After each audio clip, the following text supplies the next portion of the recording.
Liftoff will start in T-minus 10 seconds. 10, 9, 8, 7, 6, 5, 4, 3, 2, 1. We have ignition. It's time! Seconds from game 7 or from championship number 6. Jordan, open, Chicago with the lead! Behind the screen, Harper got a piece of it, it comes off. The Chicago Bulls have won their 6th NBA championship. Tying run at second, 2 out, Palmero over the head of Jenks. Uribe charges, throws, out! And the White Sox have won the World Series. To the far side around the 8-yard line to Hester. Under it, and to the middle of the 15, to the 20, breaks free of the 25, to the 30, to the outside, 40, midfield, 40, 30 to the post, 20, 15, Hester 5. For the 3rd time in 6 seasons, it's one goal team. The Chicago Blackhawks win the Stanley Cup. A little bouncer slowly toward Bryant. He will glove it through to Rizzo. It's in time, and the Chicago Cubs win the World Series. What up, what up, what up? Welcome to ShawnSierraSports on this Hump Day edition. I'm your boy, the SuperBack, Shawn Sierra, in my coaching visor. Thanks for tuning in. If you're watching us on Facebook Live, well then, I guess you found us on Facebook. And if you're not following us on Facebook, what? Come on, go to Facebook, type in Sports Zone Chicago, click the like button, and now you're following Sports Zone Chicago. Simple. But wait, there's more. There's more. Go to our YouTube channel. Because if you're watching this on our YouTube channel, excellent. And if you're not subscribed to our YouTube channel, for real, come on, go to YouTube, type in Sports Zone Chicago, click the subscribe button, but also click the notification button. That's the little bell next to it, and that'll let you know anytime a show on Sports Zone Chicago is going live. Get it? Got it? Good. Now you can also tweet the show. Tweet us at Sports Zone Shy. That's CHI at Sports Zone Shy. Now, if you want to follow me, just me, personally online, you want to know what I did? Let me tell you what I did. I made it nice and easy for you folks. Nice and easy. One handle for Facebook, Twitter, Instagram, Snapchat, and TikTok. All one handle at the Shawn Sierra. Man, I got a great show, but I need you to get interactive. So whatever platform you're watching us on, whether it's Facebook or YouTube, leave a question or comment on that platform. It'll come up here in the thread. We'll put it up on the screen. We'll incorporate it into the show. And that, my peoples, is what makes this the best morning Chicago sports talk show around, and that's you.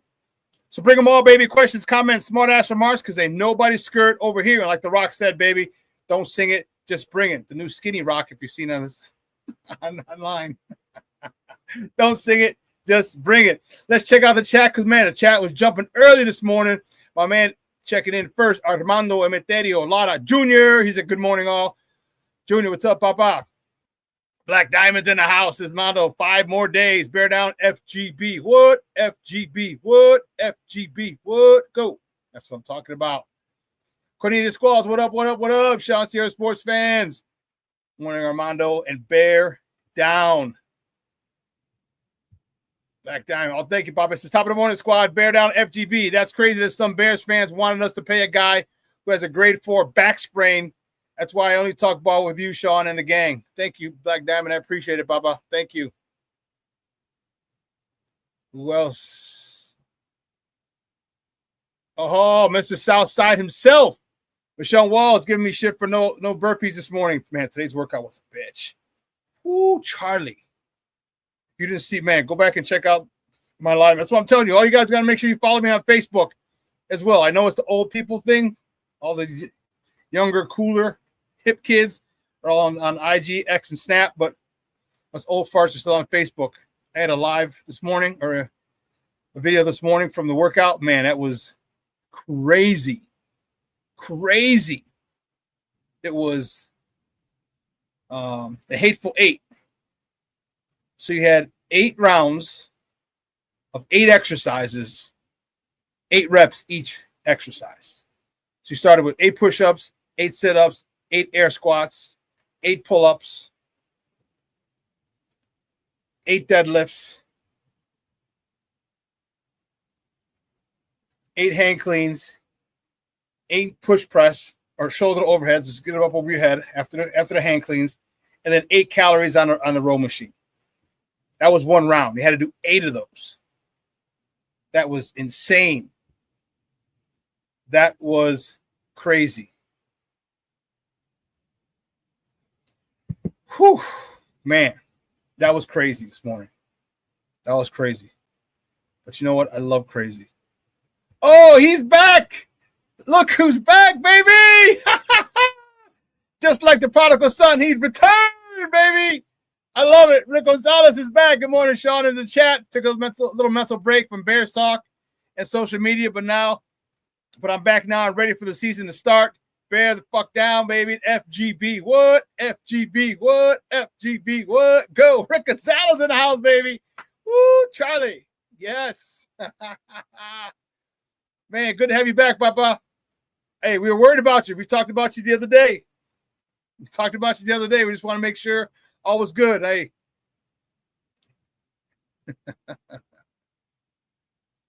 Man.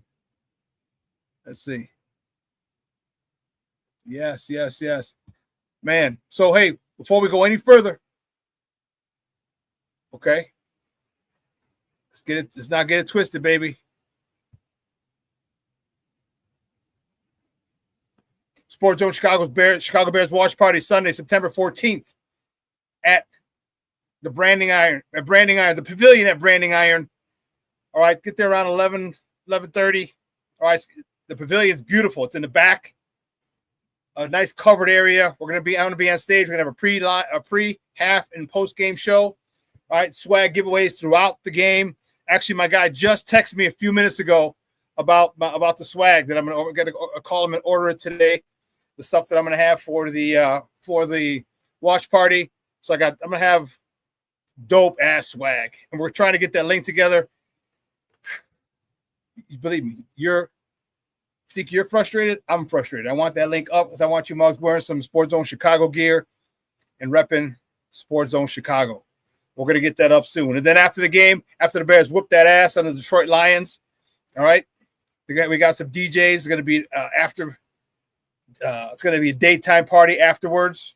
That's what I'm talking about, baby. And what better way from 3:30 to 6? You know, get your drink on, get your smoke on. If you want to bring some cigars, you can smoke them out there, and then go home, fall asleep, and get ready for work, and you're refreshed. Daytime parties is where it's at, and this is what we're doing on Sunday, September 14th, at the Pavilion at Branding Iron, 7038 South Harlem, literally right in front of SeatGeek Stadium. It's going to be one hell of a day. I'm telling you.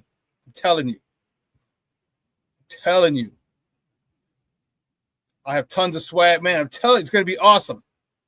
It's going to be awesome, man. I'm telling you, Rick, we missed you, Papa. We were all worried about you, just making sure everything was all right. I'm glad it is. And I understand. Now you see why. Remember, I took those 2 weeks off from the 11th, July 11th to my birthday. So 2 weeks, 14 days. I took off, no show, no nothing. So I understand, Rick. I understand.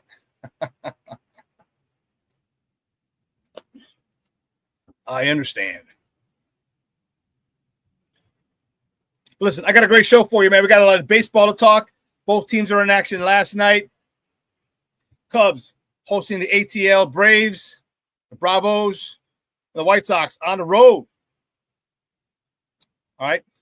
The White Sox were on the road. And, it was there in the Twin Cities, a place where we haven't done very well for the last 10 years or so. And I don't know if maybe tides are changing. Could very well be. All right. But that's what's happening right now. White Sox with a big win yesterday. The Cubs with a big win yesterday. Hey, Cub fans.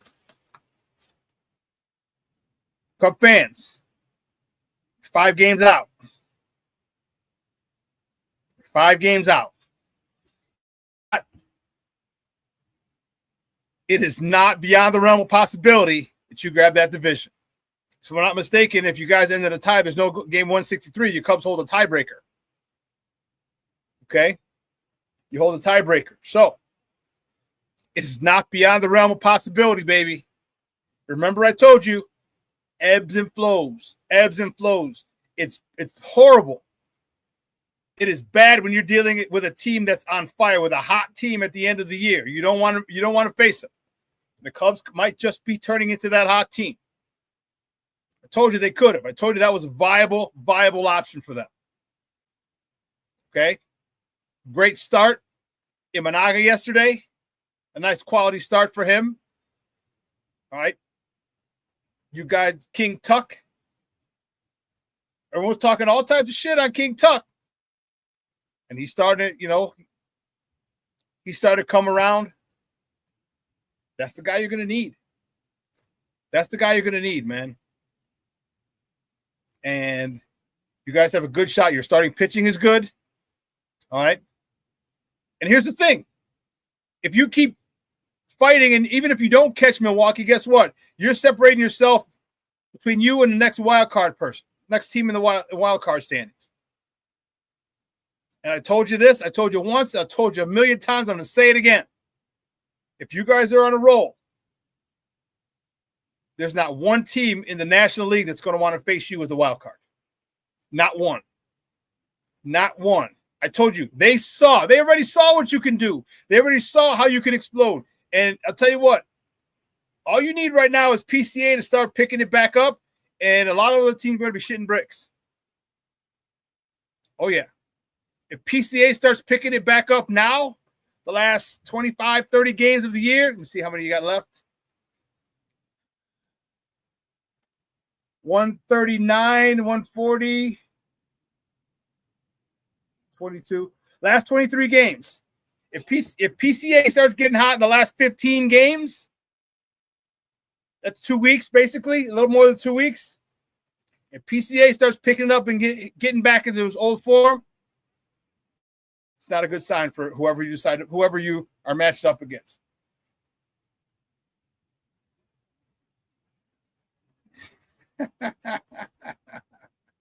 Which shirt, Black Diamonds? To have that shirt, you are. Oh, you want this? Coaching matters, huh?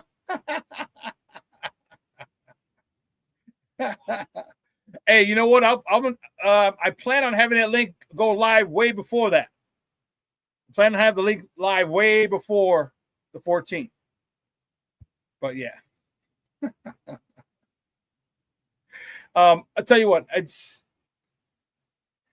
how I feel about the Cubs and the fan base, but I keep it a buck. I keep it a buck. I keep it, I'm gonna tell you what I see. All right, and I see a team that was basically licking its wounds. It was struggling for a while. They didn't like it. You get flustered, and more than any sport that I can think of, baseball is such a mental game because of the grind, because it's day in and day out. I mean, you'll probably have 26 games in a month, 27 games, 28 games in a month. That's crazy. One day off every 10, 12 days. You know what I mean? And it's a grind. And nobody stays hot all year long. Nobody stays cold all year long. It ebbs and flows, and you got to be hopeful that you're flowing at the end of the season. Right now is a good time. It's a real good time for the Cubs to start flowing. All right, you're 6-4 in your last 10 games. Milwaukee is 4-6 in their last 10 games, so you've gained 2 games on them. Milwaukee's on a 2-game losing streak. You guys are on a 2-game win streak. All right, today, who's going today? Oh man, Quintana from Milwaukee going against Aaron Nola for the Phillies. That's it. That's tonight at 6:40. You guys have Horton going up against Elder.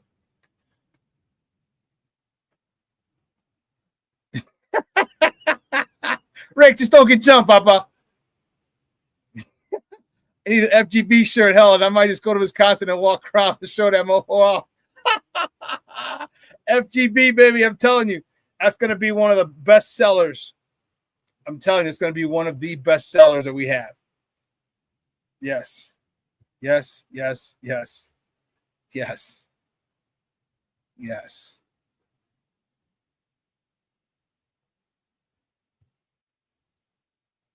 Black Diamond. We talk about the South Side. I said, Jerry, don't fuck up this. Fuck this up. These kids can play on the South Side. Man, they are. I'll tell you what. Will Venable, if they come out of this without 100 losses,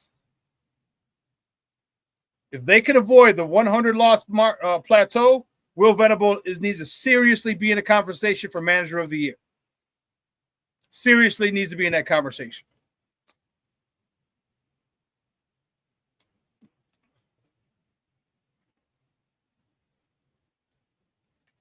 I think Will Venable would have been a great coach with the last group of youngsters, because the culture that he's creating is one that is universal, universally successful.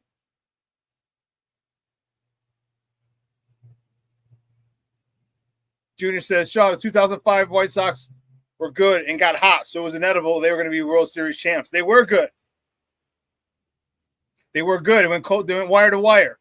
But here's the thing. They never got crazy. They didn't have a 25-game win streak. The thing about that, and here's the thing that's so important that people need to understand and teams need to understand. Just win the series. That's it. You don't got to have a 10, 12, 15-game win streak. Just win the series. If you win the series, if you just win the series 2 out of 3, that's 66%. You know what 66% of 162 games is? It's over 100 wins. It's over 100 wins. 62, 12, 108. 108. Let me see. See if my math.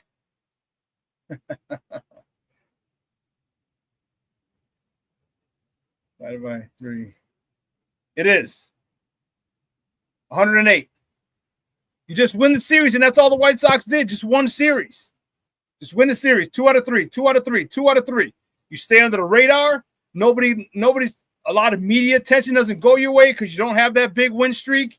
It just keeps adding up. 2-1, 4-2, 6-3, 8-4, 10-5, 12-6, 14-7, 16-8, 18-9, 20-10, and it just adds up quickly. And I know you're not going to win every single series 2-1. Okay, you're going to have some sweeps. You're going to get swept once or twice, maybe. But as long as you average that, and right now the Cubs just need to keep winning series. Black Diamond, Colson Montgomery, yeah, that kid is something special. And there was an issue like a year and a half, 2 seasons ago. I was like, where are they going to play this kid? Tim Anderson was still not bottomed out yet. All right, Tim Anderson was still in the phase where he was still popular and doing great things for the Sox. I'm like, man, when is this kid gonna be able to come up and play and get a shot? And we saw how fast that changed. So, Shawn, I couldn't agree with you more. The Sox manager is perfect for this young team. He is, because he's demanding. And the thing I like about this is that you have a couple of really good, promising stars. Colson Montgomery, all right, Edgar Caro,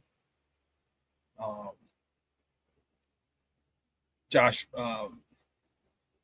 Vargas, Andrew Benintendi's a KG veteran.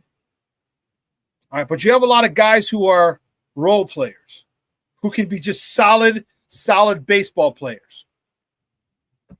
You know what I mean? They're not. No way they're going to be in the MVP conversation. But these are the guys you need. These are the guys who can bunt. These are the guys who can hit the ball to the right side to move the runner to third.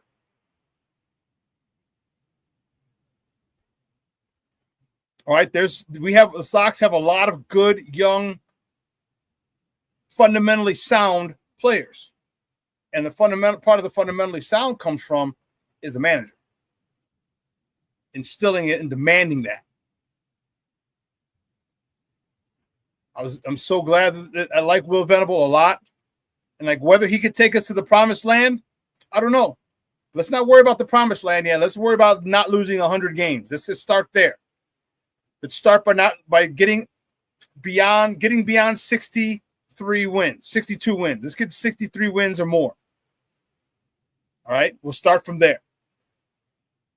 All right, then we'll get to 70, maybe 75 or 80 next year. Get to 500. And then in 27, 28, now we can start looking at the playoffs.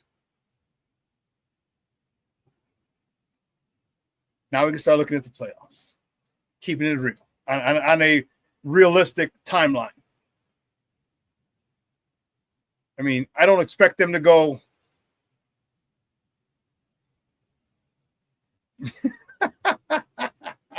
You're a fool, Rick. So what you're saying is that coaching matters. Amazing, huh? Who'd have thunk it? You see, I'm in my coaching mode today.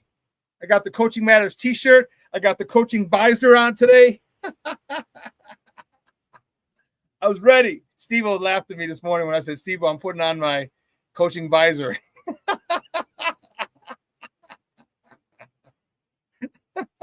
I said, I'm ready to go, baby. I'm ready to go. Oh, man. Listen, we're going to take a quick break. And on the other side of the break, we are going to hit top of the morning topics, or hit top of the morning with a bunch of topics. We got some Bears to talk as well as baseball. All right. So we're going to do that first. All right. I'm going to get the warden off the CrossFit. She's ready to go. Man, she was fired up this morning. She was fired up Monday.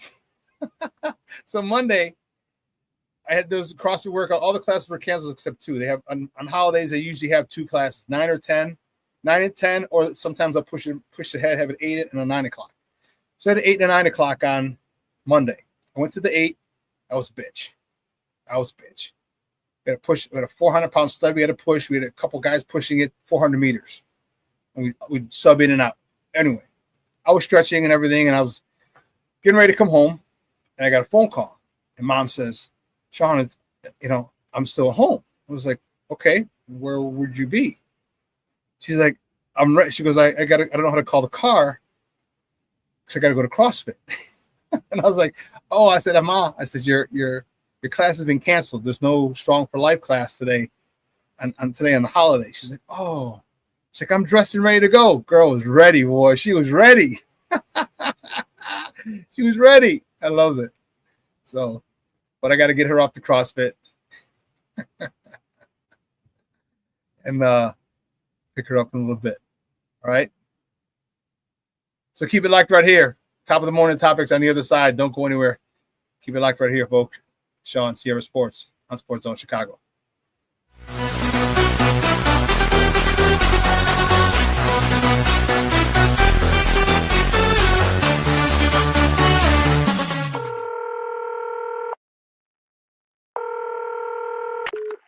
Operator 901, where's the emergency? 127 Brynmere. Okay, what's going on there? I'd like to order a pizza for delivery. Ma'am, you've reached 911. This is an emergency line. Large with half pepperoni, half mushroom. You know you've called 911. This is an emergency Do you line. know how long it'll be? Okay, ma'am, is everything okay over there? Do you have an emergency or not? Yes. And you're unable to talk because... Right. Okay, is there someone in the room with you? Just say yes or no. Yes. Okay, it looks like I have an officer about a mile from your location. Are there any weapons in your house? No. Can you stay on the phone with me? No. See you soon. Thank you.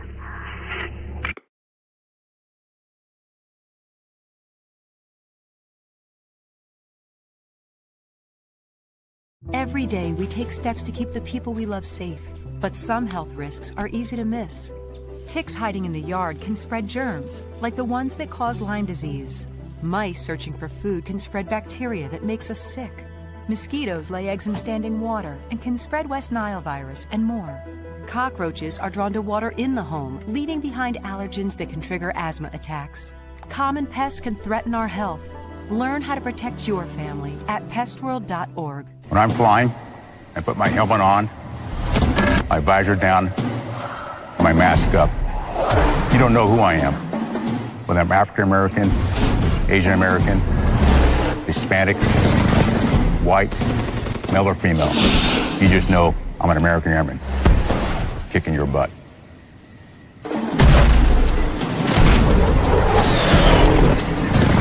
I'm General C.Q. Brown Jr. Come join us. No, I don't know though. I'm scared. I mean, you're so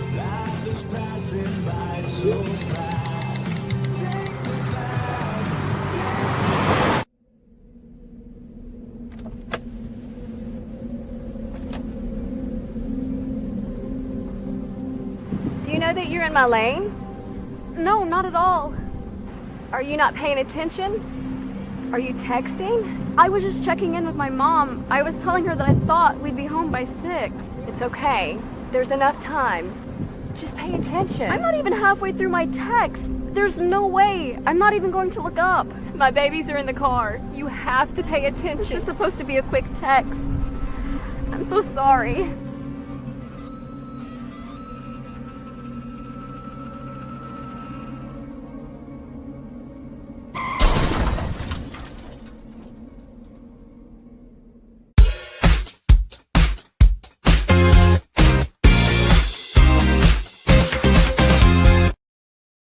Rate your home team. Get the game at rate.com. Benintendi deep to right, and it's a Betty bomb here in the second.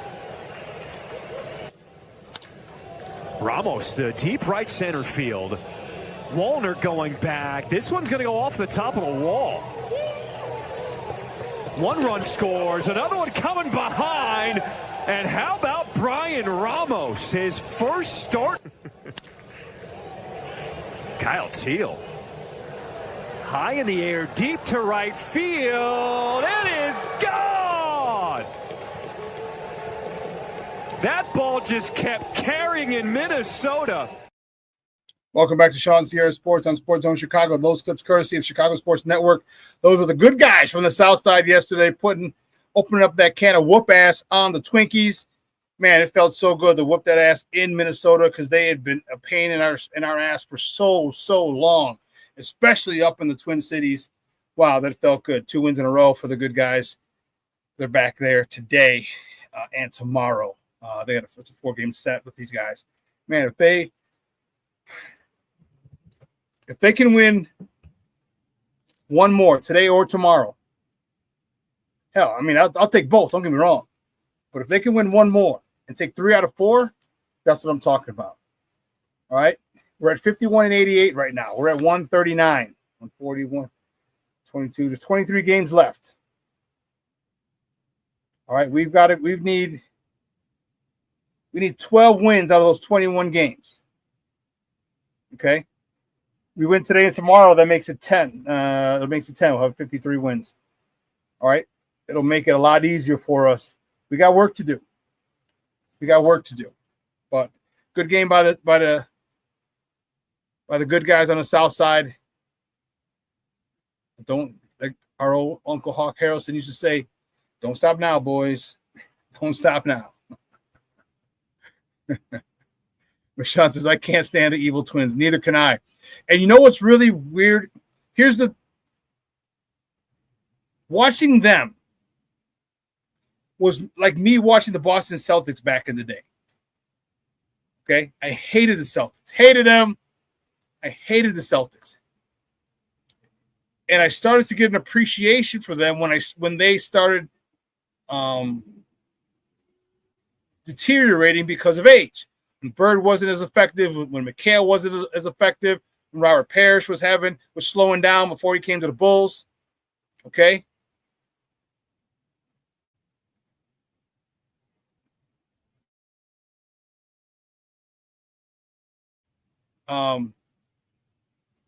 That's when I got a real appreciation for how good they were. And the Twins were good. Just fundamentally sound, small market team, fundamentally sound. Remember, it had Justin Morneau and who's the other one? Eminem. Oh goodness. Who's the other guy that killed us? Justin Morneau and the other guy who's a local, he was from Minnesota. Can't think of it. But anyway, you start to see how Byron Buxton looks human. Remember, Byron Buxton was just a stud, and he was a Sox killer for so long. Well, guess what? He looks human. Crazy. My girl Levette Lee checking in. What's up, Mama? How are you? She says, happy hump day, y'all. And my man is checking in. Mr. Shorty, top of the morning to the FGB. What? Hey, Shorty, Rick's in. I think you made a, yeah, you saw it. He's like, Rick, where you been? We were worried. We're getting worried, FGB. We were, man. I'm telling you, Rick. A lot of love for you, dog. We were just, thank you, Black Diamond. Joe Mauer and Morneau. Yes, Joe Mauer was a son of a gun. God bless it. Did he destroy the White Sox? I hate that son of a gun. He was so good. So watching them play human and be beatable is like, it reminded me of when I hated the Celtics back in the day. But let's get it cracking. Guys, you know how we do the first segment of every show is called Top of the Morning. He won't come just when you want it.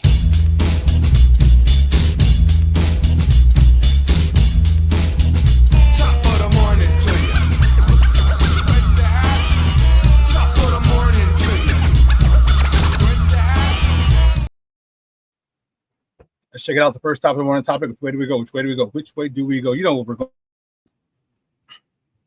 Start with the good guys from the South Side. That's what I'm talking about, baby. The White Sox open up a can of whoop ass on the Twinkies in Minnesota with a 12-3 resounding ass whooping. I thought I heard Minnesota say, "Thank you, sir. May I have another? Thank you, sir. May I have another?" I thought I heard him saying that. I could be mistaken. Davis Martin with a great game yesterday. Nice quality start yesterday. He got the win. He's 6-9 on the season. 6 innings, 6 hits, 3 earned runs, 3 walks, 4 punch-outs. Andrew Benintendi, have a day, young man. Have a day. He was 4 for 5 with not 1 but 2 homers, bringing his total to 17 on the season. Driving in not 1, not 2, not 3, not 4, but 5 RBIs on the season, bringing his tally up to 54 ribbies on the year. Newcomer Robinson, he had 2 RBIs yesterday, bringing his total to 5. And Brian Ramos, remember that name, Sox fans? He was another one of those Cuban, the Cuban superstars to be. He has been stuck in the mine. He had a decent game yesterday. He was 1 for 5, driving in 2 RBIs, his first 2 RBIs of the season. I'll tell you what, that boy's thick. That boy's powerful. I gotta say, he's thick, no diddy, but he's powerful. You can tell he's bottom. His shot off the wall yesterday. Yes. Keeping it moving. The next top of the morning topic. Well, the White Sox are at the Twins again tonight. First pitch is at 6:40 p.m. Central. You can catch that game on Chicago Sportsnet or listen to it on their flagship station, ESPN 1000. That's 1000 AM. The probables for tonight's game for the good guys. Yoendris Gomez, he's 3-2 with a 5.20 ERA, going up against Zebby Matthews for the Twinkies. He's 4-4 with a 5.06 ERA.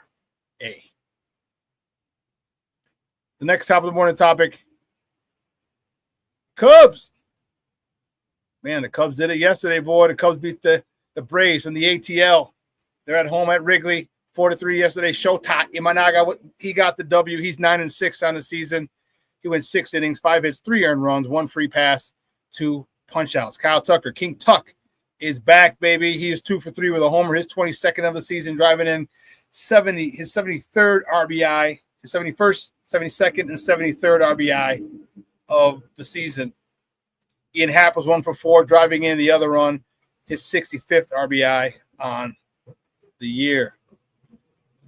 Staying with the Cubs, the next top of the morning topic, the Cubs host the Braves again tonight. First pitch is at 6:40 p.m.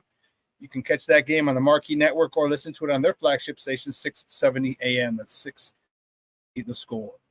Probables for tonight's game for the Braves. Bryce Elder, who's 5-9, 9.85 ERA, going up against the youngster, Cade Horton, for the Northsiders. He's 9-4 with a 2.92 ERA.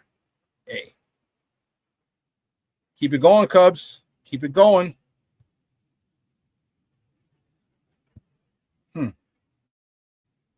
Keeping it moving. The next top of the morning topic, the Sky. They host the Connecticut Sun tonight at Wintrust Arena. Tip-off is at 7 p.m. Central. You can catch that game locally on the U, Channel 26, the U. Girls are having a very, very rough season, but you know what? Here's another chance. That's the cool part about sports. You can have a rough season or even a rough game. But you know what? There's always the next game. There's always the next game. I mean, we're 9-30. Man, Connecticut's 10-30. So we're equally yoked. We equally sucked, both teams.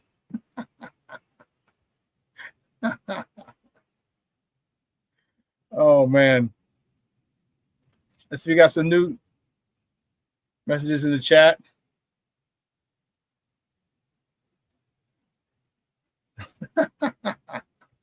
Rick Gonzalez says, Shorty, hello, my good friend. Just took a little mental break from the Bears talk. Social media, FGB, FCM, FAR, LCBC. Oh, man, that's awesome. Oh, man, King Booker World checking in. He says, salute everyone. And how you doing, Papa? Our guy Rick is back. Rick is back, King Booker World. He is back. Just like the prodigal son, he's returned. Rick said, if it was not for this show, I'd have no clue the WNBA was even going on. I'm here to enlighten everybody. That's what I'm talking. That's what I'm talking about, Rick. That's what I'm talking about. Shorty says, LOL, same. It is the battle of the bands today. King Booker World, 9-30 for the Sky, 10-30 for the Sun. They both suck.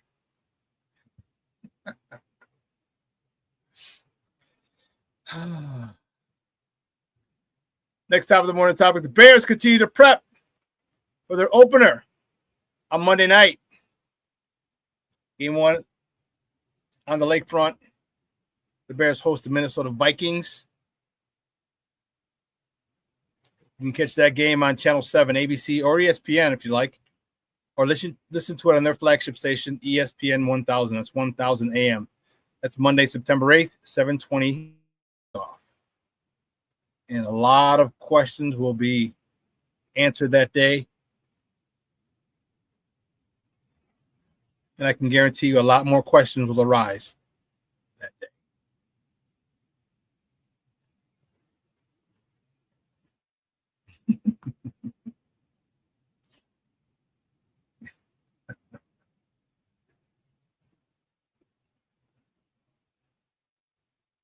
King Booker Wolf says, I hope the Bears set records with this ass whooping. So you're thinking about to whoop some ass on the Vikings, huh?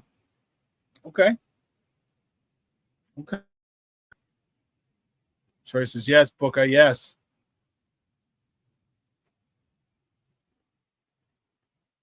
There are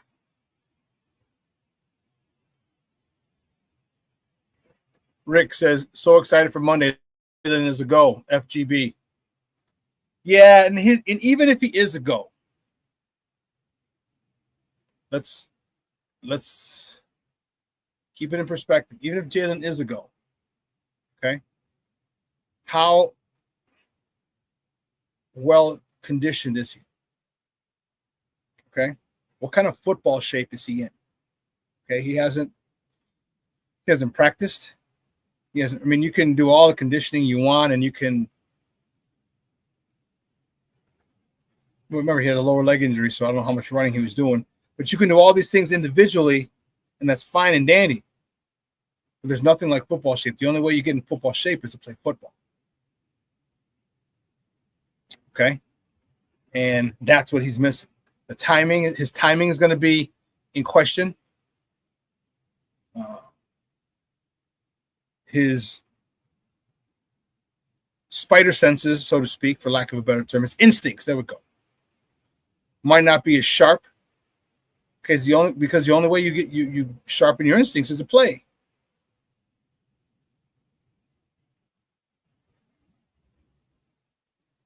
So I'm a little concerned.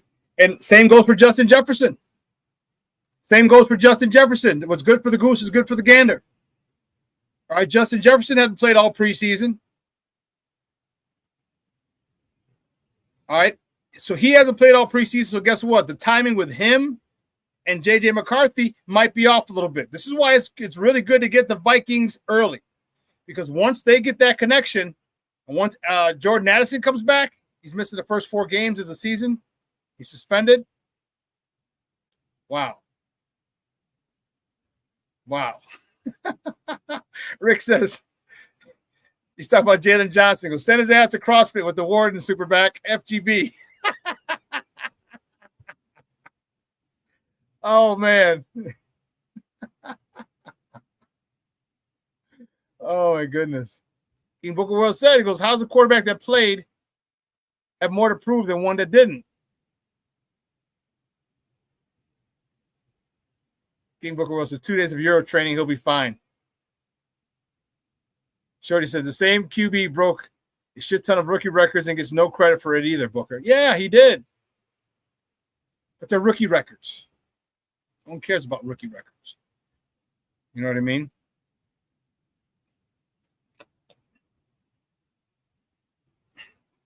I don't care about rookie records. All right? Because you got to do it again and again. And the reason everyone's putting a lot of this on Caleb is because Caleb was the number 1 overall pick. Okay? Caleb was the number 1 overall pick, and the guy who's picked after him had a better year last year. So people are talking about, well, should Jaden Daniels be gone first? That's what the conversation is, and this is why Caleb has a lot to prove. Caleb has a lot to prove to us, more importantly to him and his teammates, that he can be that leader. Okay, the one thing that I'm concerned with Caleb, again, is the thing that I've said repeatedly. I hope he's okay taking the check down. I hope he's okay throwing 5-7 yard passes. I hope so. I hope so. You know, let's look at it this way. Let's look like this. If you remember and you watched Tom Brady, there were multiple games where he didn't throw the ball more than 15 yards. He might have taken a shot deep, a shot or two, but that's after he worked the short game. I've said this ad nauseum to this point. All right, Caleb has to take the singles and doubles. Caleb has to let the playmakers. He's got DJ Moore. He's got Roma Dunze. He's got Luther Burden. He's got Colston Loveland. He's got Cole Kmet. He's got DeAndre Swift. Let those jokers earn their money.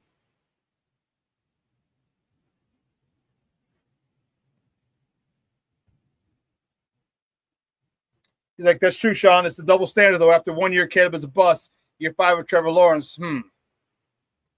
Well, a lot of it, we know what part of the reason that is. Okay?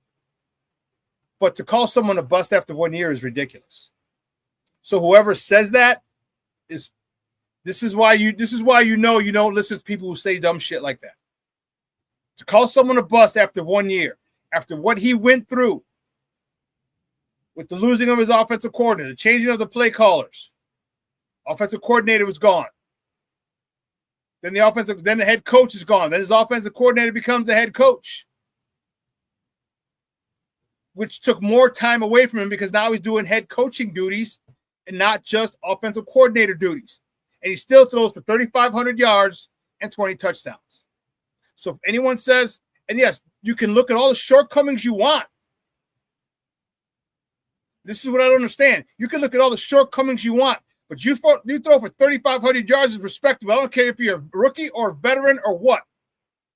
3,500 yards is more than respectable. 20 touchdowns, 6 picks in the shit he had to endure? Come on, man. Come on now. So, to anyone who says he's a bust is an idiot. Because what they're doing is they're poking at his deficiencies. Well, guess what? Everybody has deficiencies. Peyton Manning had deficiencies. Tom Brady had deficiencies. Patrick Mahomes has deficiencies. So to highlight specifically those and call him a bust is ludicrous. There are a lot of things he needs to work on. I'll tell you what, every single quarterback has a lot of things to work on after their rookie year. Every single one. Nan one of them. Nan one of them was a finished product after their rookie year. Come on, man. Now, what's going on? Why do people need to say such stupid ass things? Because they want clicks. That's all it is. They want clicks. I'm not here for clicks. I'm here to give you good football analysis, good sports analysis. The clicks will come. Peyton Manning, after his rookie year, led the league in interceptions. His career turned out pretty good. 2 Super Bowls. So people who say that are stupid.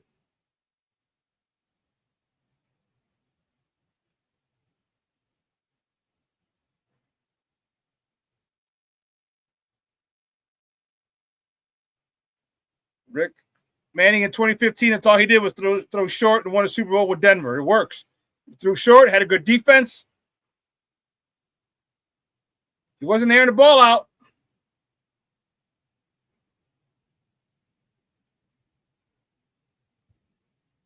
Yeah, don't pay attention to that, shorty. He goes, and Caleb throws 6 interceptions. He's a bust. That's why I'm saying don't listen to that. Don't listen to that. And that's why you got to understand, you got to be above that. Like, okay, he's an idiot. Whoever said that's stupid. Whoever said that's stupid. Patty Larry checking in. Monica's checking in. Jeremiah's checking in. All 3 of you, good morning, guys. Love you guys. Thank you, Patty. Yeah, Patty said thanks for being a person of the month. Yeah, just a quick thing. I was pretty happy they gave me the heads up that I was the athlete of the month for September, for this month.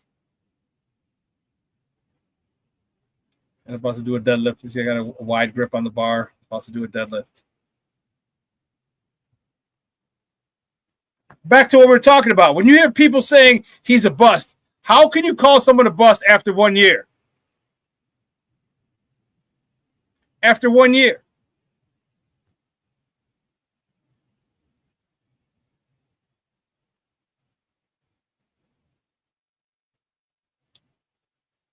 Now, to be concerned and want him to do better, okay. But to make it like the sky is falling, like Chicken Little, no, it's not. You got Caleb with one of the best offensive minds in the NFL, with one of the best receiving cores in the NFL, with an improved and upgraded offensive line to protect him. And you want to call him a bust? Like, people like that I can't deal with. That's part of the reason I got into sports broadcasting, because of stupid people like that. When people say dumb shit like that, it shows that you don't know jack shit about sports, that you're in it for clicks and you don't actually know sports. In this case, football. It's going to take 3 years minimum to decide whether or not he's a bust. See, because teams get rid of guys early, it doesn't mean they're a bust. There's a financial timeline for people. Okay, one of the reasons they shipped Justin off was because they hadn't decided if they're going to pay him the 5-year extension or 5th-year option. After the 3rd year, you have to decide you're going to pay it or not.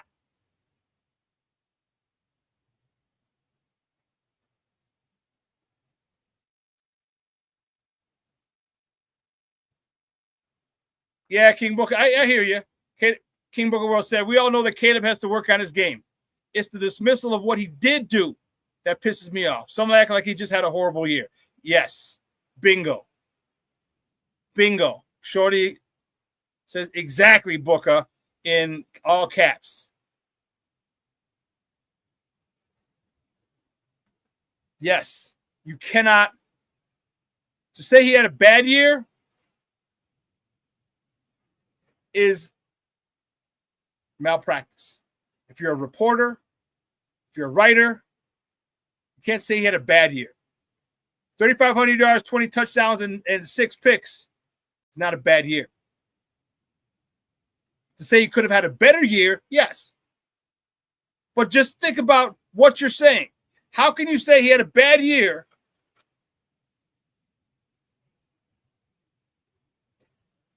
with 20 touchdowns, 6 picks, the chaos that went on, 3,500 yards, and call him a bust? When he had nothing, he had no culture, no nourishing, or no nurturing culture here to develop him. And he still got 3,500 yards, 20 touchdowns, and 6 interceptions. So imagine if he had someone who knew what the hell they were doing and how to coach him, or someone he respected. It would be a completely different thing.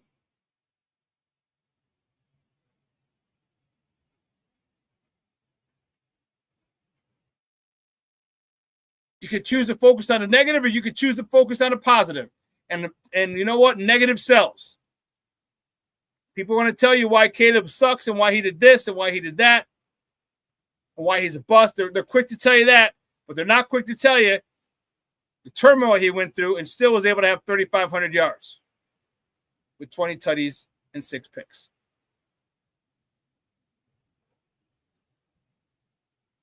It's just the way people are, to prove their point. This is why stats lie. You can manipulate them and say, hey, well, Caleb, his percentage was down. He was sacked 65 times. You can manipulate stats however you want.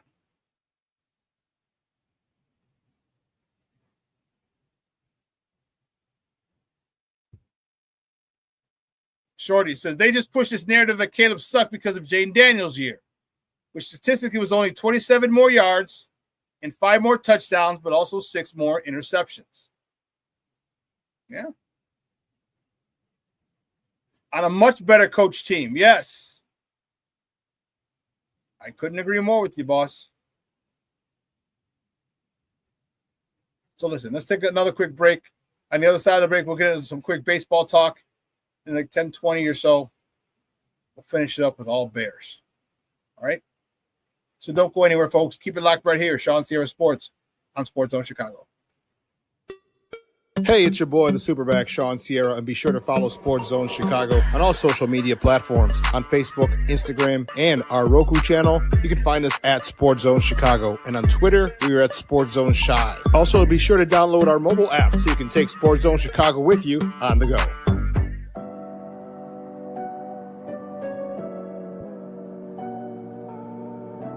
How do you take care of your mind health? For my mental health, I meditate in the mornings. I have my dogs. They're the best. I just find ways that help me just relax. Finding things that make me happy, like being close to my family. I meditate a lot and read books. I have hobbies outside of the game. I'm able to switch off. I'm able to turn my brain off from the game of basketball. Your mind health matters. Your mind health matters.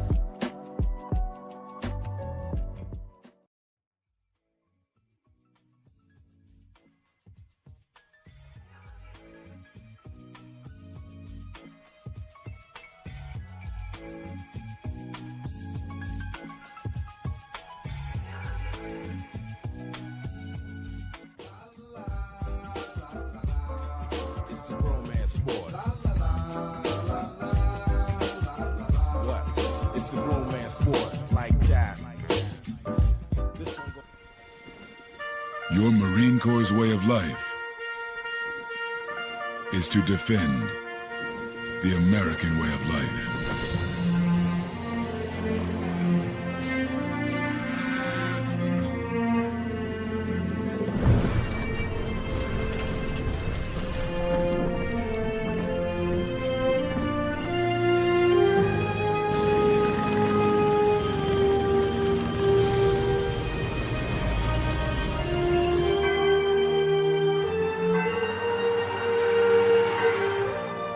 every day. No matter where we serve,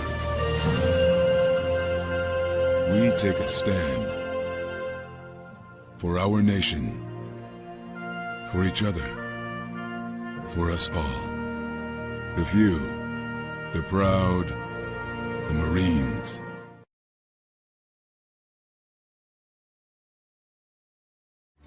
Every body in a work zone is someone's somebody. This is my mom. She works for KDOT. This is my dad. This is my mom. This is my daddy.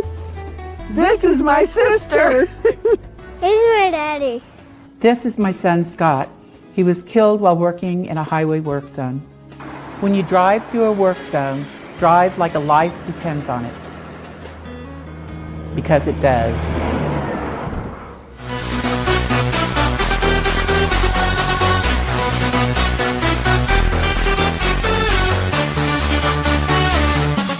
What did Braxton show you these past couple of weeks that led him to get the opportunity in week one?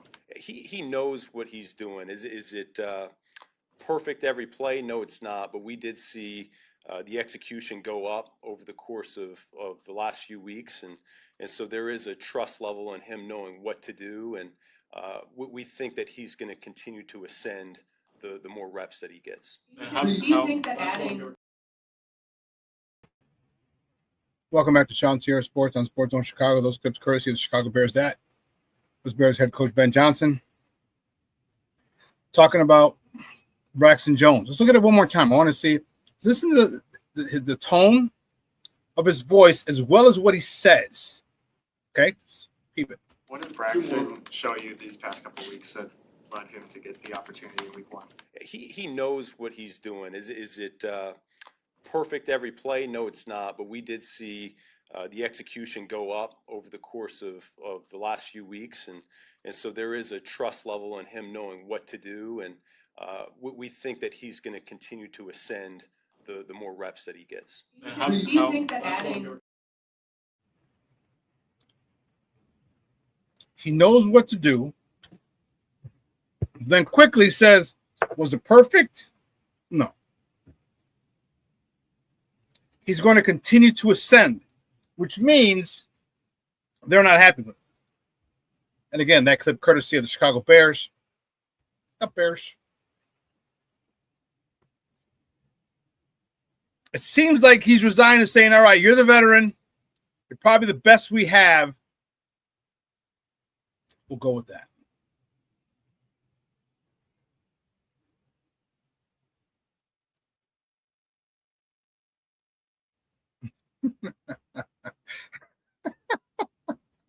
King Booker, well, you're a damn fool. I can't wait for the takeoff. I want to be the Chi-Town Don Burr. For those of you who don't know, Don Burr is a Detroit Lions fan who's in all the chats, and he is unbelievably annoying in support of his team. All right? He's annoying for his team. If you're a Detroit Lion fan, you'd love him. Kind of like AJ Przinsky. All right, one of those guys, you hate him unless he's on your team. And that's what Don Burr is. Don Burr is a Detroit Lions fan, and he's been in all of our chat rooms starting shit. And King Bookwell says, I'm going to be the Chi-Town Don Burr. Rick says, Shorty's anger is why I took that 2-week break. I was ready to fight any mofo talking smack about Caleb. FGB. I hear you. You and I both, Booker. This is Mr. Shorty. He says, you and I both, Booker. I'll give you a show on BCP called Busting Your Ass with Booker. I'll check it in late, but just in time. He's not always there when you call, but he's always on time. The Plankster is in the house. He said, I'm late, but I'm here. Bear down. Bear down, FGB, Plankster. You saw that, didn't you? You heard it, didn't you, Rick? Ben didn't sound too enthused with praising Braxton. And what was the last thing he said? We still think he can be ascending, which means we need him to get better. Booker Will says, I fucking love this coach. You and I both. So here's the thing, a couple of things.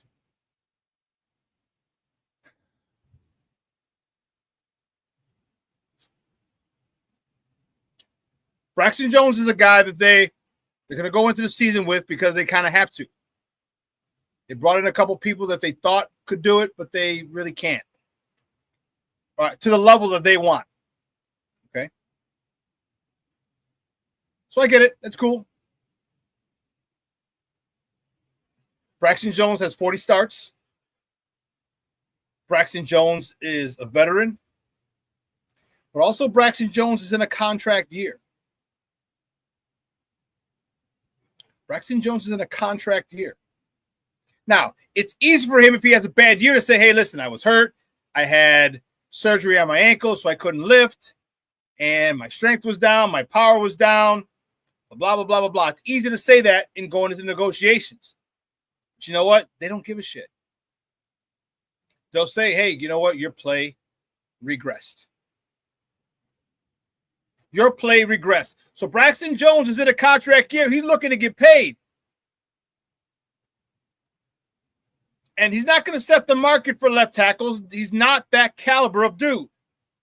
But what he can do is put his family and three generations or 4 generations of his family in good financial standing. That's what he can do.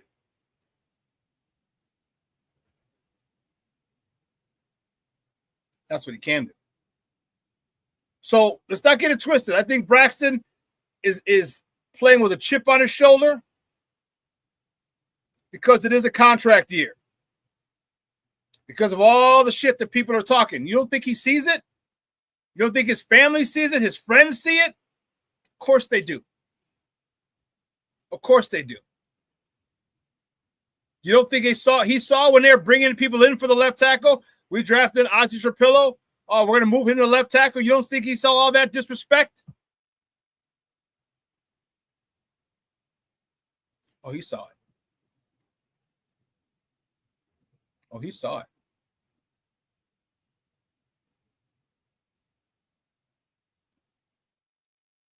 But there was a theory going around that I'd heard that makes a lot of sense. Okay, some people are not on this Bears staff are not happy with Darnell Wright. Dan Richard is one of them. The offensive line coach. They say you see some plays, he looks amazing. Then other plays he reverts back to unfundamental football.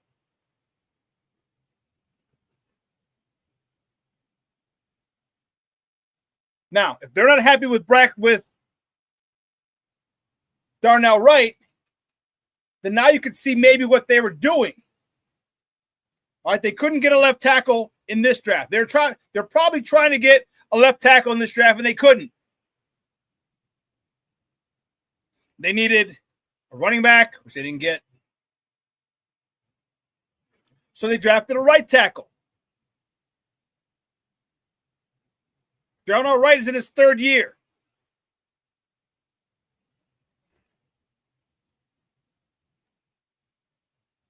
He could be good trade bait if the Bears want. If he doesn't fit what Dan Richard and Ben Johnson like, he's an excellent trade candidate. And you got the rookie behind him at right tackle in Ozzie Trapillo, and you can go draft the left tackle next year. Because all these moves seem to be with big picture in mind.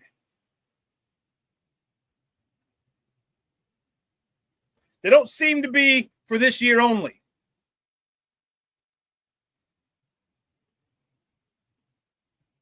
Let's make a move that's going to affect us 3, 4, 5 years down the road. It's going to benefit us, obviously. Rick's not sold. Rick says, man, Braxton is a big worry, SuperBack. I have zero faith in him. What do you not have faith in him about?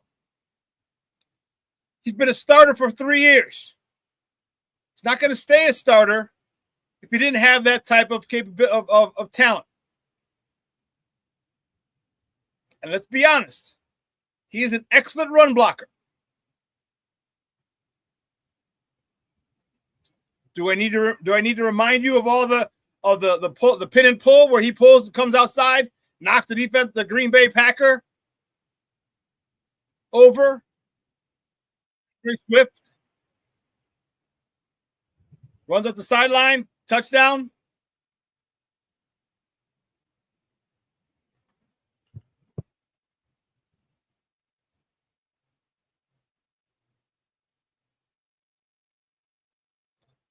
Rick says pass blocking gets beat on the inside move a lot, bro. Now, I won't argue that point. What I will say is this. One, I don't feel that he had a good grasp of it. Okay, protections, the one play that a lot of people were talking about, I think that's all mental. I think Dan Rochar can get him there. If a linebacker's coming up, he can get him easy. He's got good footwork, really, really good footwork. And he's a lot bigger than linebackers. It's the defensive ends and the outside linebackers that give him problems. The edge rushers. Now, if he can, first of all, when I was with Curie, the head coach had a mantra: alignment, assignment, attitude. Alignment, assignment, attitude. Where you lined up, who do you got, and how nasty are you going to get it done? And that's what I think Braxton Jones needs to work on: his alignment, his assignment, and his attitude. Because if he gets beat inside, if he understands that the inside is the fastest way to the quarterback and protects that at all costs, much better for the Bears. And I think Dan Rochar is going to have a yeoman's effort in trying to get him to understand that. Mr. Shorty says, do we have any Shamar Turner updates? No, I don't.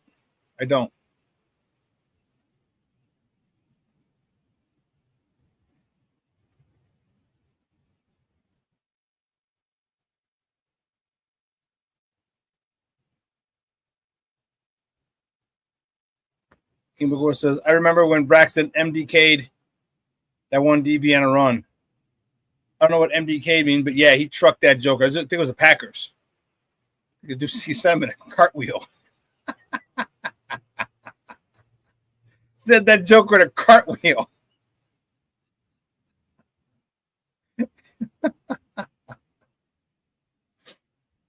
Junior says, I have faith in a coach that has a quarterback fake himself falling down and throw a TD pass.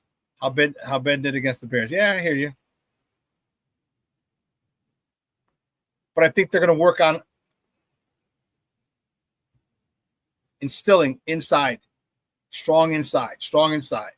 No one gets beat to the inside. But I think his experience, his time in the league,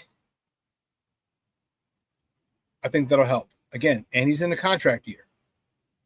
Let's not forget about the motivation of money. Hell, we get excited when our job offers us overtime or time and a half or or double pay. How excited do you get, and how hard do you work at that particular point? Think about playing for millions and millions of dollars. Again, he's not going to sign an $80 million contract. He might sign a $30 million contract for 3 years. There's going to be a team that needs him. There's going to be a team that needs him that's trying to do this shit on the cheap. And they're saying, listen, he is an above average left tackle at best. If we can get him to play above average, hit his ceiling, we're good. Because next year he's not going to, hopefully, knock on wood, he's not going to have the ankle injury he's coming back from. He's not going to be rehabbing. He will be strength training. The teams they'll use it against you in negotiations, but they'll use it for you in their assessment of where you can be. I'm not perfectly fine with it, Rick. No. I'm not perfectly fine with it, but because of his experience, I'll go with it. Because of his experience. Don't get me wrong. I wish we would have taken Ariante Ursary, the kid from Minnesota, who's doing big things down at the Houston Texans. Or Will Campbell from LSU. But at this point, keeping it real, Shorty, what other choice do we have? What other choice do we have but support this kid? And you'd be surprised how being in the press or hearing good things, people supporting you does wonders for a person.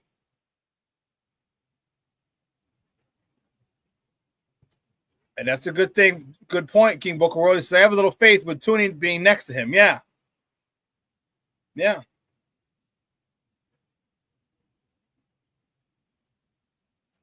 Rick says, I know, Shorty, I was pulling for Ozzy. I was pulling for Ozzy, too. I was as well. But it's not that easy flipping strengths. Kicking back with your right foot. Now you got to kick back with your left foot. And now everything is just reversed. It's tough. It's tough.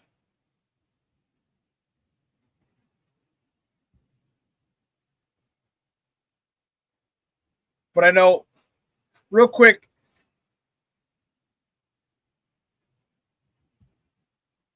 let's talk a little Cubs and Sox, and then we'll get back to the Bears at the bottom of the hour. Cub fans, you're in a good spot, man. You're in a good spot. I know Tucker left.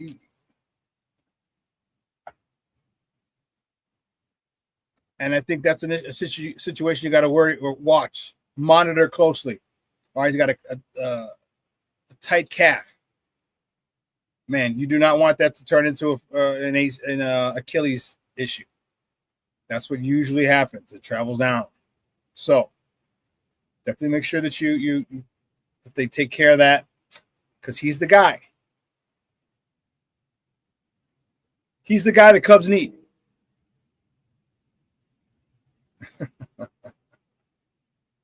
Funny, Steve-O. He's the guy that the Cubs need. He's a guy that when you come up, it puts fear in the heart of every opposing fan. We all had players like that. All right. For you Cub fans, a few years ago, it was who was the guy that won? Christian Yelich. All right, when Christian Yelich came to the plate, it was like, oh shit. And he always seemed to come to the plate with ducks on the pond. How is it always coming around and he's got runners on second and third? He's got runners on first and third. Why is he always up? It just seems like that. Okay? It just seems like that, but it seems to happen all the time. Tucker's that dude for other people, for other teams. PCA was that dude early in the year. And PCA's got to get off the schneid, get out of his own head, and make things happen. Because as I told you before, you give PCA a 2-week ramping up period where he starts getting hot going into the playoffs, you guys are going to cause some trouble.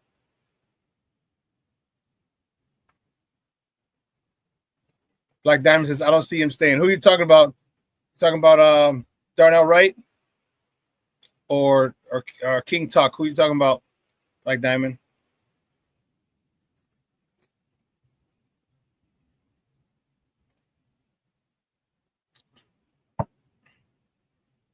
I don't see him staying. God, I hope I'm wrong. If you're talking about King Tuck, man, that slump really damaged his market value. But you only need one. You only need one team to give you $300, $400 million, and that's it. But is it a team that's not going anywhere for a while? There's a team that sucks. Because if it is, I know you're making his millions, hundreds of millions. Is that a team you want to play for? If it is, cool. A lot of times, it's not. It's not.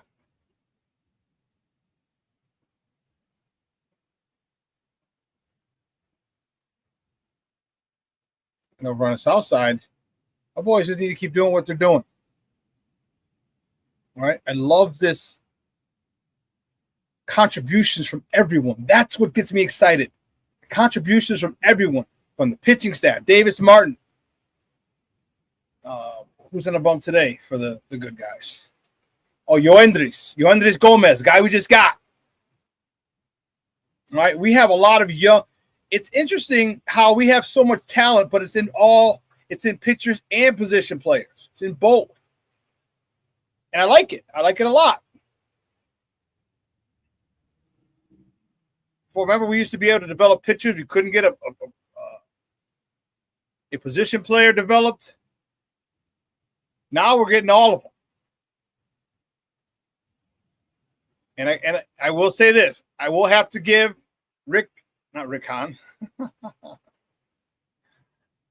Chris Getz.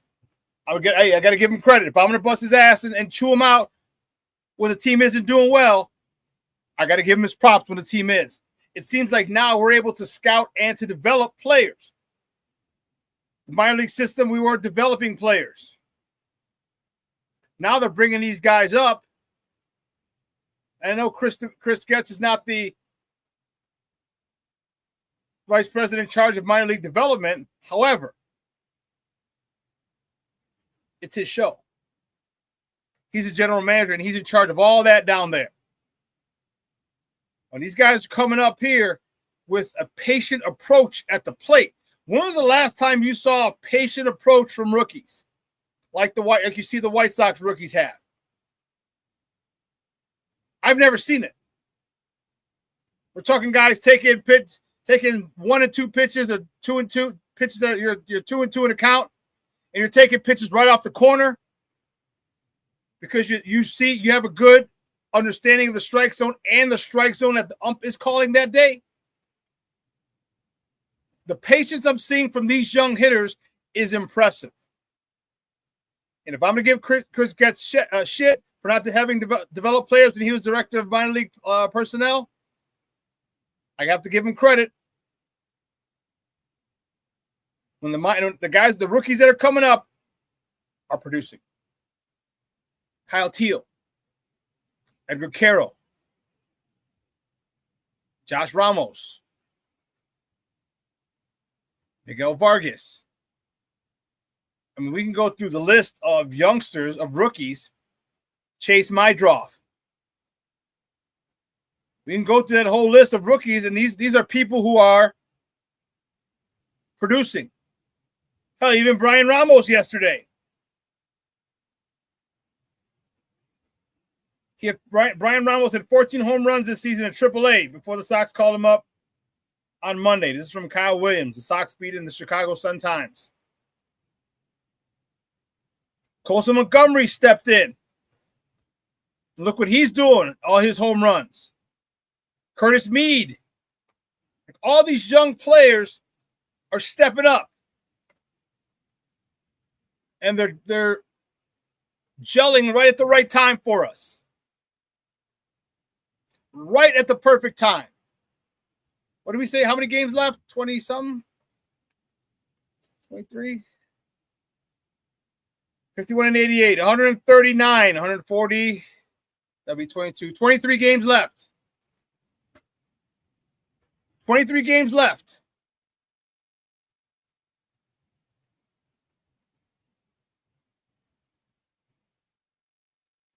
Like Dempsey was talking about Kyle Tucker. Dude, that'd be dope if you keep him. Southside Bear says, actually can't believe what Colston has been doing. Colston's been that youngster, dude. I'm telling you, 2 years ago, I was like, man, how's he going to get on the field?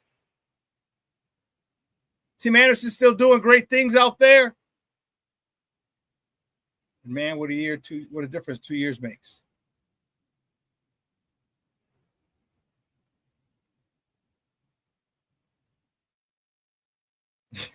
Rick, you know who's excited about the young Sox players? The Dodgers, Red Sox, and Yankees, because you know damn well we'll trade all our good young talent. FJR, Jerry Reinsdorf.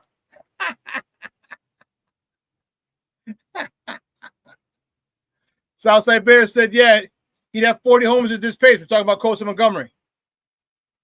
He would, yeah, he'd be on pace for 40, if not at 40 already. Mashun says Sox development is better now. Yeah.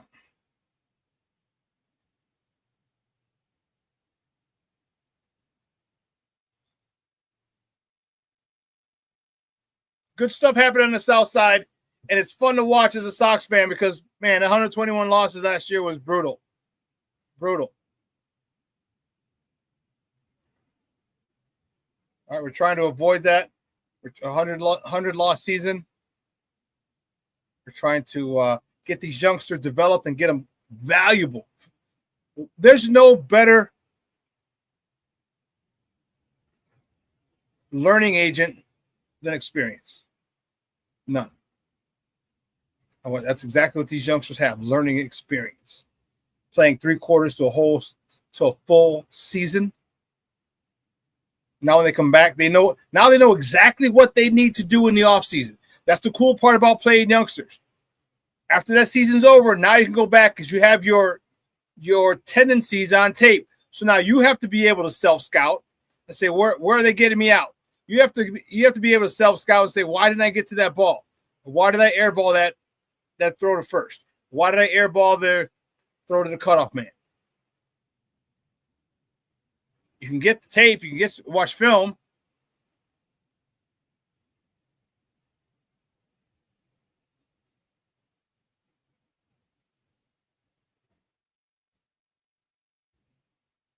But yeah, they're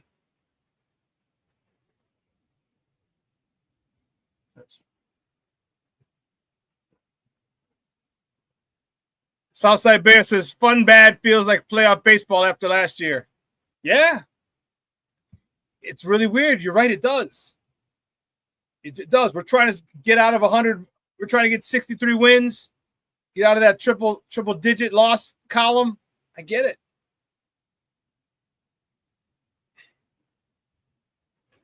I'm with you. I hope they can do it. I hope they can do it because that'll be phenomenal for all Sox fans.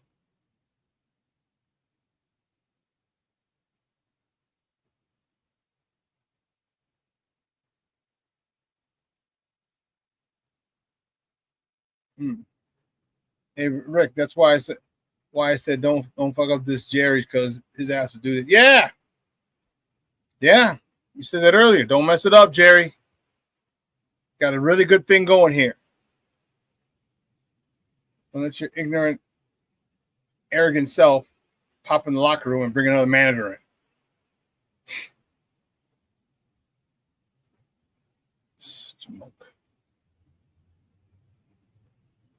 Monday, man, kicks off.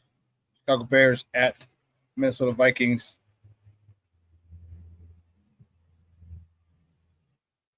That game on Channel 7 or ESPN. Kickoff 7:20.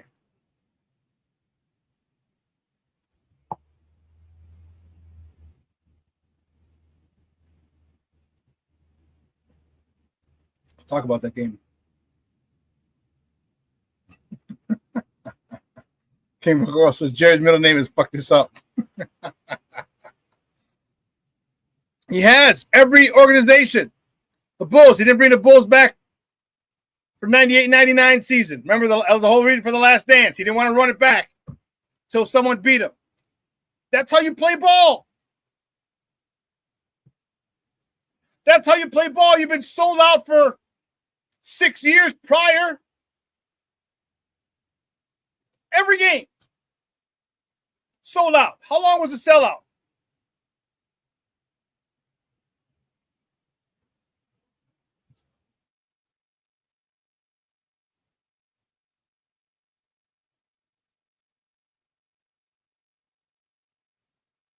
Let's see.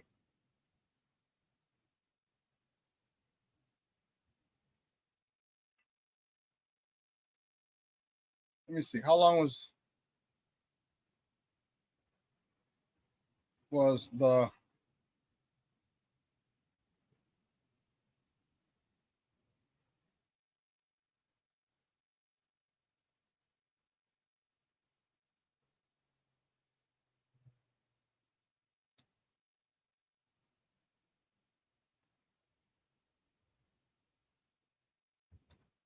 Look at this.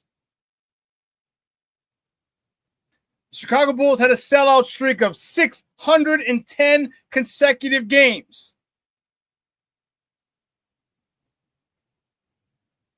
Mind, there's only 41 every year. There's only 41 home games every year. The Chicago Bulls had a sellout streak of 610 consecutive games from November 20th, 1987 to November 3rd, 2000, a run that encompassed their dynasty years and was the third longest in NBA history at the time. The streak ended due to a combination of factors, including the election results, the team performance, blah, blah, blah. 13 years. And you're like, yeah, let's not run back this team. What? Let's not run back the greatest team of all time in NBA history, 72-10 with the ring. Let's not do that. Let's not bring back the greatest player who ever laced up a pair of gym shoes. Let's not do that.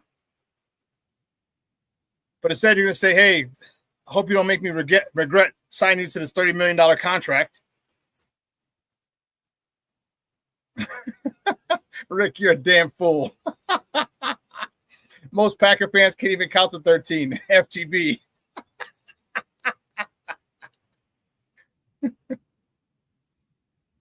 Southside Bear, you know what? That's a good question. Because how is that only the third longest? Who had here?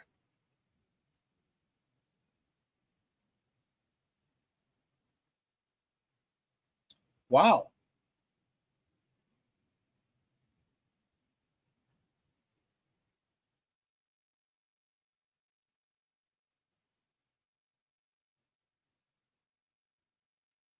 It was the third longest at the time. It's not even the third longest anymore. The Dallas Mavericks, 957 from December 15th, 01 to now, to current. The Portland Trailblazers from 1977, April 9th, 1977 to November 16th, 1995, 814 games. The Boston Celtics from 80 to 95. December 23rd, 1980 to March 5th, 1995. The Miami Heat, 637 from 4/23/10 to the present. I mean, they're going to give me 6 more rows.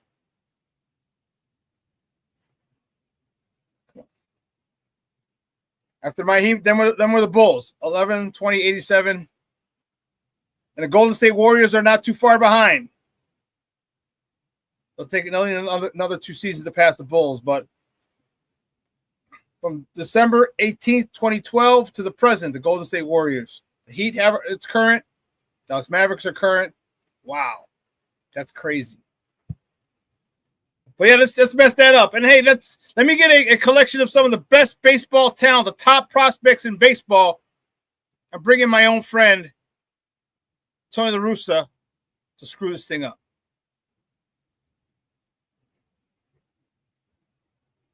Crazy.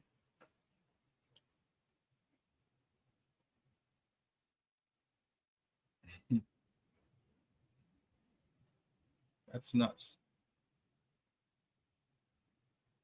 But getting back to the Bears, here's some of the things I'm worried about. The left tackle, I'm not too worried about it. Okay.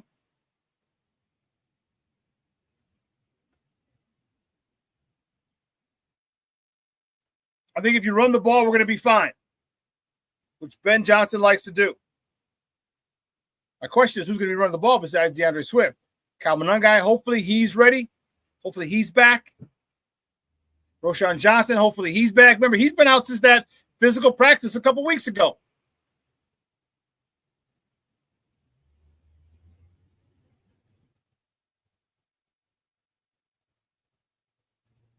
Ian Wheeler was cut. I know he's brought back to the practice squad, but I like Ian Wheeler. They got Britton Brown. They brought him. He's on a practice squad. So you got some guys who can run the ball. But I'm telling you, there's a difference. When you're how can I put this? When you're not comfortable, when you're not a vet, when you haven't done this for a while, it's a lot more difficult.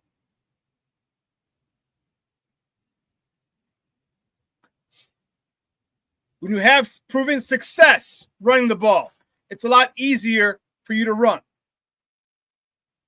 Things have slowed down for you.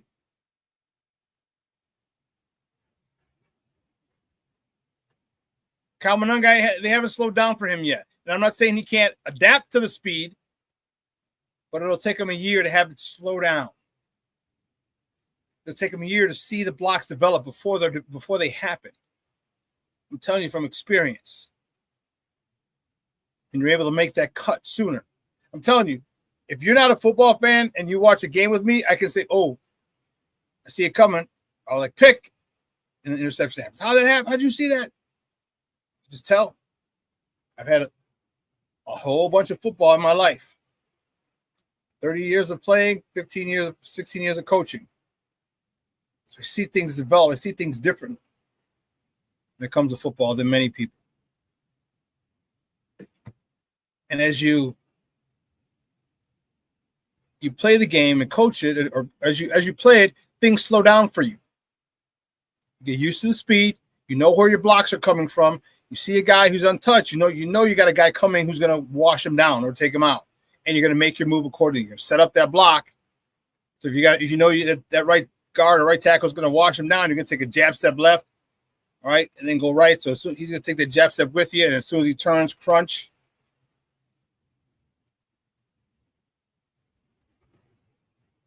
You see it.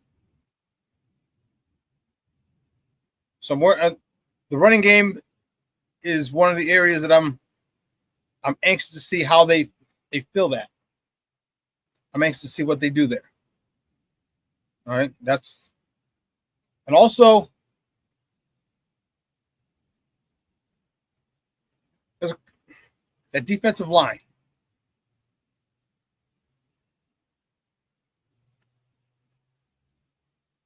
You got it, Rick. Shawn watching Bear games with his visor and a clipboard, pacing back and forth. FGB, you're damn right. I'm like, what are you doing?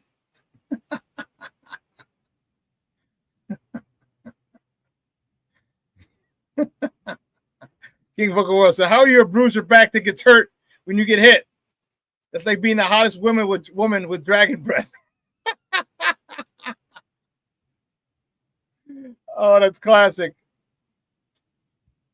I'm worried about the rush.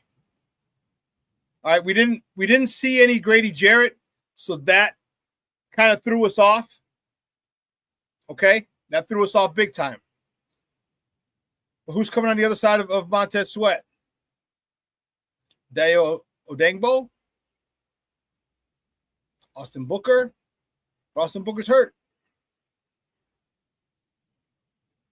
So there's a couple issues that I have with this team.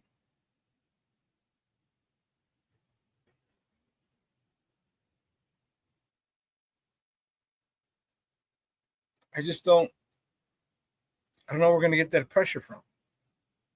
And the most important thing is, I shouldn't say the most important thing. Another important thing is Jalen Johnson's health.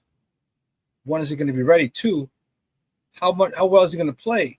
His conditioning's not where it needs to be. You haven't had football shape. You haven't been practicing football.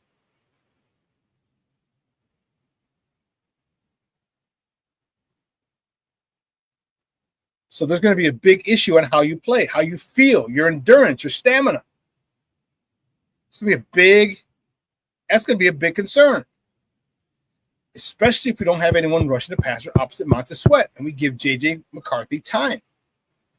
listen, you can say what you like about J.J. McCarthy. You can call him all kinds of this, all kinds of J.J. McHandoff. Or you can say all that you want. But that dude could come out thrown. That dude can sling the ball around the yard. He just wasn't asked to do it. Remember that. Being asked to not throw the ball around and not being able to throw the ball around are two different things. JJ could throw that ball around. I believe so. Let me see. Chicago Bears practice squad.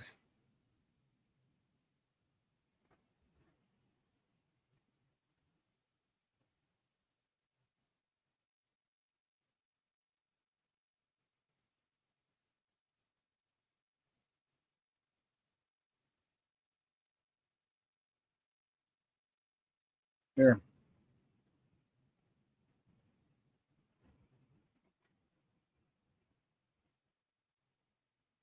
No, Maurice Alexander, wide receiver Miles Boykin, Britton Brown, tight end Stephen Carlson, O-line Jordan McFadden, O-line Ricky Stromberg, linebacker Power Echols, DB Trey Flowers, DB Mekhi Gardner, DE Tenno passing none.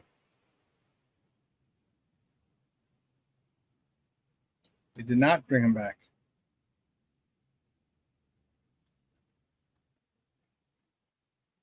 Britton Brown looked good. I was okay with him. Are you guys worried about Ben Johnson and his play, his time management skills? Yeah, Cornelius, I made the mistake. Either Ian Wheeler is not on the practice squad, not on the Bears practice squad.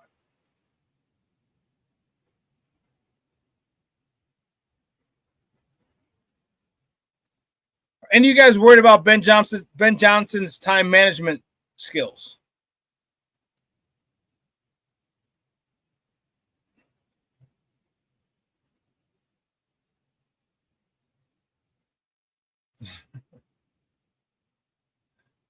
Rick says Ian got paid a settlement. Him and Bill Murray, FGB.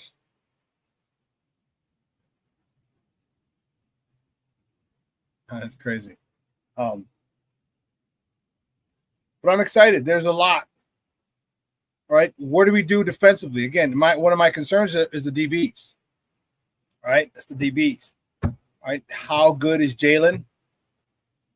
And here's a question. Are you willing to put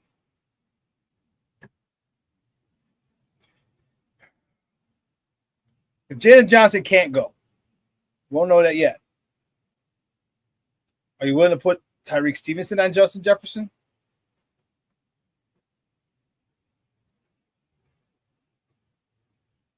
Are you willing to do that? South Sapir, you're a fool. I'm worried about Caleb's fingernail management.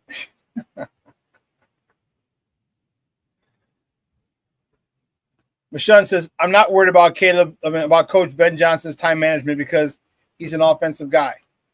Okay. Yeah, and you're working a clock as an offensive coordinator to make the most of it. And let's not forget, he's also got Dennis Allen. Let's not forget how important Dennis Allen is to this squad, to Ben Johnson's development and performance as a head coach. Let's not forget that. He's been there, done that a couple times, and I think it's going to be a huge help for Ben Johnson.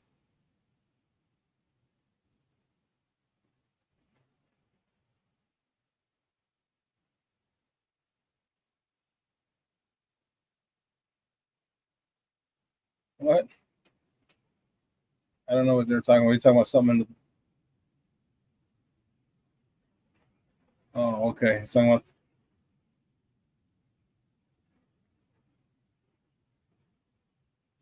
King Booker World said if Coach Johnson makes a mistake, time management won't be one of them. Okay.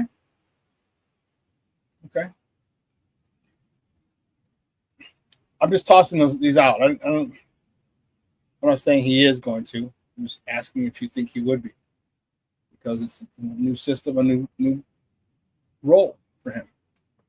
It's a new role for him. He's got to learn. He's got learning pains just like the players do, right? Learning a new system. So we'll see. We will see.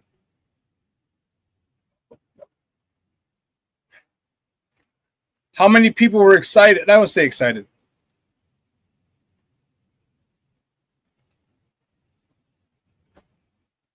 How many people are glad now that we did not get Micah Parsons? All right. Micah Parsons, it boggles my mind how this happened.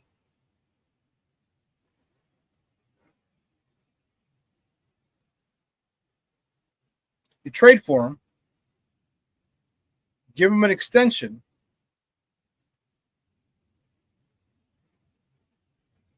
but your medical people cleared him from a sprained joint in his back. They're talking. Reports are that he's going to need a what's the shot? Epidural to play. Epidural is going to make it fine and dandy until the epidural wears off. Is there a big issue with his back? And to give him all that and guarantee all that money, now it doesn't look so bad, does it? By us missing out. Because let's be honest, if Poles had done that, and all of a sudden we're getting the reports of the sprained socket or joint, we would be crucifying Ryan Poles right now, wouldn't we? Bears Nation would be crucifying him. Oh, it's the worst thing. I can't believe he drafted or he traded for a guy with back injuries. There's going to be a whole bunch of not nonsense, but just vitriol at Ryan Poles for not doing his homework. Now,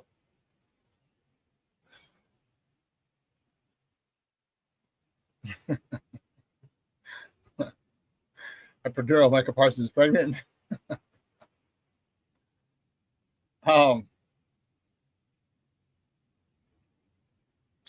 Yeah, we all, myself included, I'm going to give Ryan Poles an apology. I think he might have known. You know, and everybody talks about, well, you got to make the call, you got to do this. I'm sure he did. But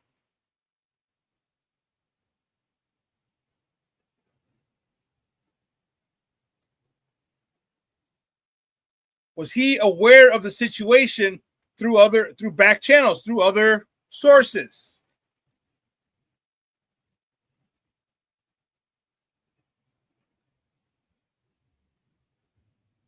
Because if he was and backed out, kudos to you. Kudos to you. And this is why GMs don't talk, and this is why people get crazy and they go, oh, dude, this, but you don't have the information that they have. That's the key. You got to remember. There's a lot of things going on behind the scenes that we don't know about. But we'll never know about unless they actually talk about them.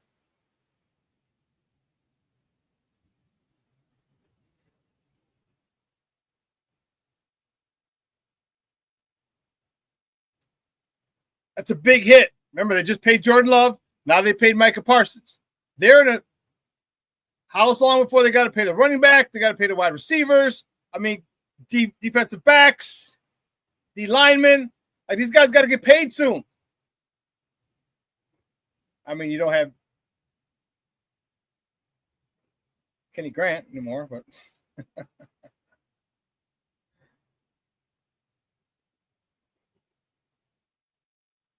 but your cap is screwed up. Your cap is screwed up big time, Green Bay. which means you got to win like now.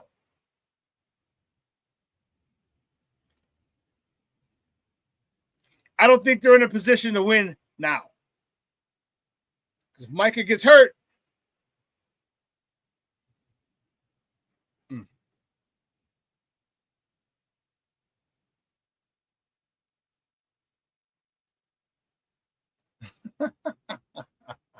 Southside Bear, his back's all fucked up from carrying the Cowboy defense.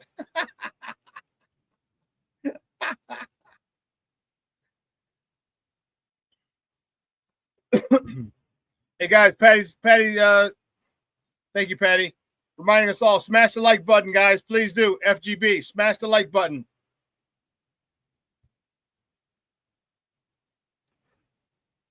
Everything to me is contingent on JJ McCarthy. If he's able to pick up the system quickly, that's going to be a big Mickey Ficky problem.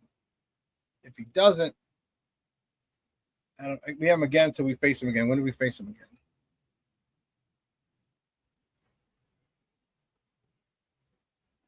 Let's see.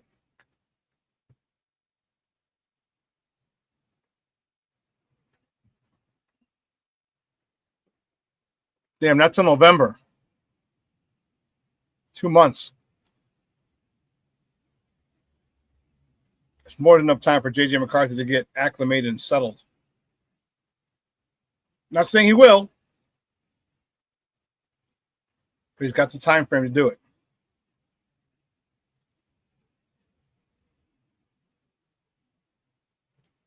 November 16th.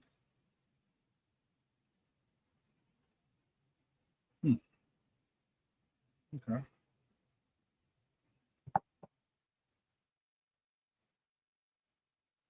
That Minnesota Vikings team is going to be a different team after when we meet them again. November 16th. They're going to be a different team.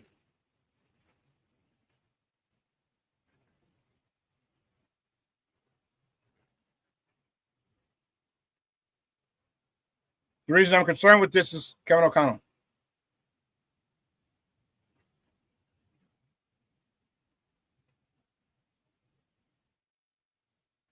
Kevin O'Connell's one of the best offensive minds. You saw what he was able to do with Sam Darnold.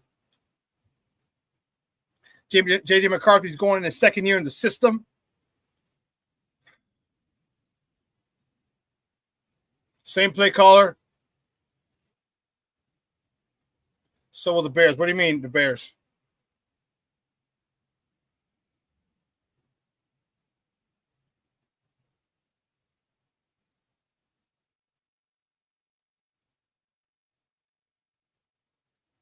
Black Diamond says, to be fair, they needed to do with him what we should have done with Kyle Tucker, sit him down.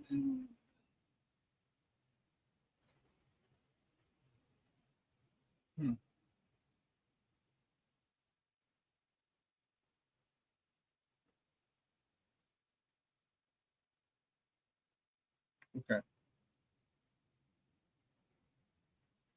Yeah, I'm glad we got Minnesota now. Because that second game in Minnesota might be a little different. We're going to be different too, don't get me wrong. Minnesota might be deep run of the playoff ready next time we face them.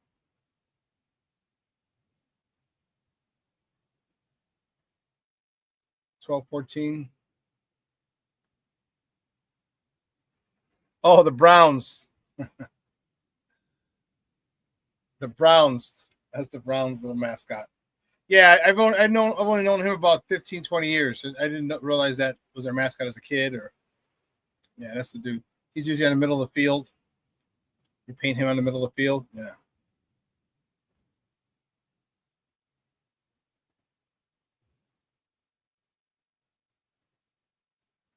Yeah, Rick Gonzalez says the Browns logo is so bad. I agree. They have a couple of different alternative ones. One of them is a bulldog, I think, or a dog with a chain for the dog pound.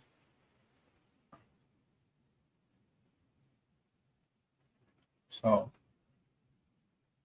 but all right, guys, listen, I am fired up about it. I'm excited to see NFL start tomorrow, Dallas and Philly. the defending Super Bowl champs. It's gonna be. Can't wait to see their ring. It's gonna be dope. It's gonna be dope.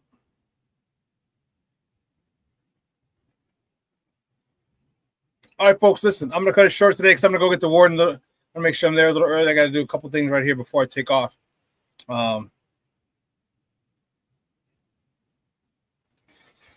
Southside Bear says, "How many wins do we get this year? I want to be hyped, but I think it'll be tough to get 9. I'd say between 8 and 10." Southside Bear. I could easily see him going 10-7, easily.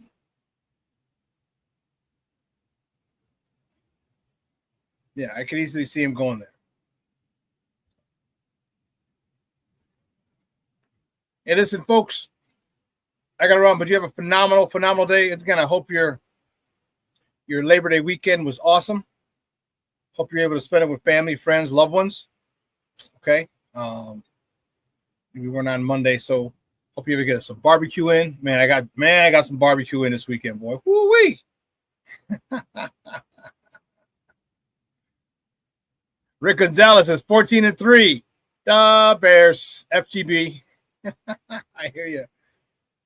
That's a little aggressive. I'm thinking 10-7, but I hear you, Rick. I love it. All right, hope you had a great Labor Day weekend. Back to the grind. It's going to take us till Memorial Day, end of May. All right, but you know what? I'll tell you what. If you're able to make plans with your people, and we're able to, it's awesome.